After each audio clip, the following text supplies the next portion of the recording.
السلام علیکم. نن درته د یو ډیره اهم واقعه وایم. کله نه کله په سوشل میډیا یو خبر راشي د ریمن ډیویس څوک و او د څه جرم کړی و چې بیا دوه حکومتونو د پاکستان او د امریکای حکومت ډیر کوشش وکړو چې د په څه طریقه د پاکستان نه وباسي. ریمن ډیویس یو امریکن دی و.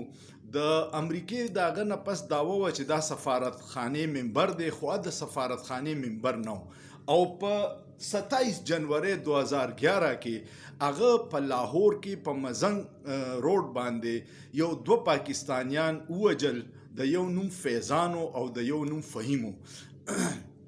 تماچه راوېسته چېرته په روډ به ورسره رامخکې شوي او دواړو باندې ډزو کو او دواړه یې وویشته او بیا هغه خپل شاته سفارتخانې ته فون وکړو.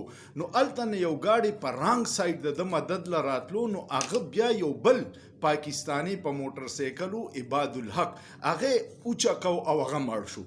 دا یو ډیره غټه واقعه شوه. میډیا دومره پابنده نه وه څنګه چې اوس د اواز چوت شو، ډیر لوی شور او غوغا شوه. پولیس را هغه گرفتار کو. د امریکای دعوا وه چې دا زمونږ د سفارتي عملي منبر دی او شاه محمود قریشي د دغه واقعې نه پس استعفا ورکړې وه. په هغه ورځو کې وزیر خارجه و، هغه وی چې دی منبر نه دی. دی څوک و؟ دی اصل کې امریکا همیشه چې په داسې ملکونو کې اپریشنز کوي، په عراق کې هغوی یو تجربه کړې و او هغه کامیابه شوې وه. هغوی پرایویټ ټیکدار د داسې کارونو دپاره چې خفیه کاروایانې کوي چې په هغې د امریکای قانون نه لاګو کیږي. نو یو کمپني وه بلیک واټر، ډېر لوی نوم یې کړی. بیا پاکستان کې هم د افغانستان جنګ کې مشرف صاحب په دور کې ډېره اثر رسوخ کې وه او بلیک واټر چې وه هغې به دا پرایویټ زاړه فوجیان دا برتي کړي او دوی به بس په دوی په ذریعه به یې کاروایانې کولې، خپل مخالفین به یې ختمول. دی اصل کې د هغې ممبر و، خو امریکای خو دا نه ښکاره کوله. ډېر لوی د اوباما پریزیډنټ و په امریکا کې.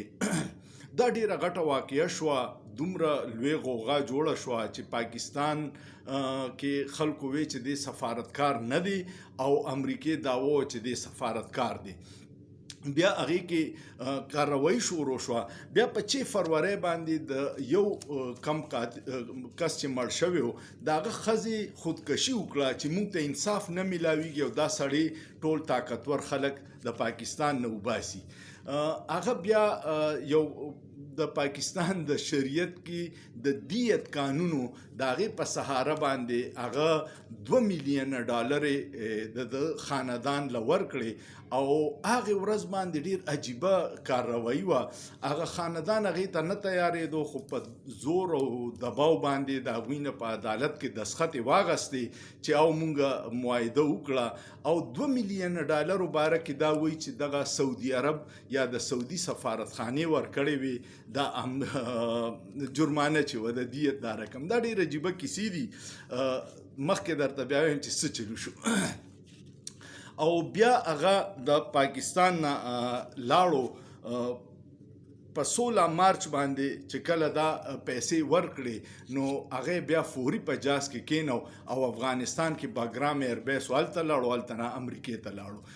په دې کې جان کیری راغلی و، ډېر پاورفل سینیټر و، هغه پکې رول ادا کړی. اوباما دروغ ویلي و، هغه وی چې دی سفارتکار دی. د خپل یو کس دپاره هغوی څومره کوشش کوي امریکایان او زمونږ دوی وجلي و، زمونږ کوشش و چې دی وباسو. په هغې وخت کې جنرال اشفاق پرویز کیانی آرمی چیف و او جنرال شجاع پاسا زمونږ د ایجنسۍ مشر و، نو او کیمرون منټر چې و سفیر و. دوی ټولو دا کوشش و چې په څه طریقې سره دا سړی د دې ملک وباسو. اسد بټ چې و، اسد منظور بټ د دې مقتولینو وکیل و، او وایي چې زه سهار رالم نو زه څه نامعلومو خلکو چوت کړم او په یو کمره کې بند کړم چې زه د دې کیس کې دفاع ونه کړی شم او بیا یې زه هله راخلاص کړم چې هغه فیصله د دیت وشوه او لاړو. دا ټول خبرې په ریکارډ کې دي. هغه امریکن دی لاړو، د امریکې ته ورسېدو. نو بیا هلته هغه یو کتاب ولیکو او دا کتاب نوم و د کانټریکټر. کتاب د کتو قابل دی، د هغې اردو ترجمه هم راغلی او زما ټولو پاکستانیانو ته خواست دی چې دا کتاب په نیټ هم پروت دی، ویې ګورئ. خو چې وګورئ نو افسوس به هم درشي، تشه شرمندګي به وي چې هغه ټول زمونږ حکومتي او ادارو دا کوشش و چې د امریکندې په خیر خیریت سره امریکې ته لاړ شي او زمونږ 2 کسان یې وژلي، فیضان او فهیم او عباد الحق چې کم سفارتکار هغه له مدد له راغلی هغه ووجو، نو هغه خو په هغې سبا باندې امریکې ته فرار شو، هغه خواړو د کیس نه ځان بچ کو. دا یو ډېر افسوسناکه واقعه وه د ریمن ډیویس. او ریمن ډیویس دراصل د بلیک واټر و، هغه بیا چې امریکې ته لاړو او د کنټریکټر کتاب یې ولیکو نو هغه چې وګورې نو تا ته به په خپل پاکستاني توب شرمندګي محسوس شي چې د امریکې زموږ په ملک کې څومره اثر رسوخ دی.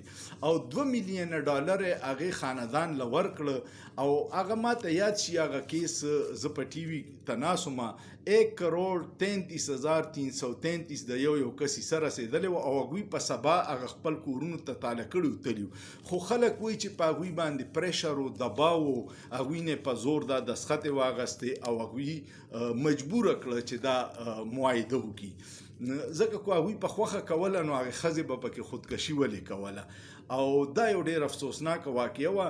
نو دا د کنټریکټر کتاب چې دی دا لازماً وګورئ، په هغې کې هغه دا ټولې کیسې کړي چې نواز شریف څه رول و، د زرداري څه رول و، د ادارو څه رول و، حکومت ټولو دا کوشش و چې زه په څه طریقه لاړ شم او بیا داسې چلو شو چې یو پیره ریمن ډیویس هلته دغه څه خلاف ورزي کړې وه د ټریفک او پای کې جیل ته تللی و.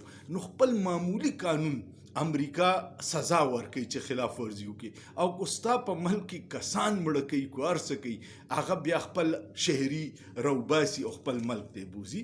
دا یو د افسوس واقعه وه د ریمن ډیویس، ما چې تاسو سره شیر کم. امید لرم چې تاسو به خوښه شوي، کوم خوښه شوه نو کمنټ پې وکړئ، لایک ورکړئ، شیر یې کړئ او سوچ پې وکړئ، په سوچ کې څه ګناه نشته.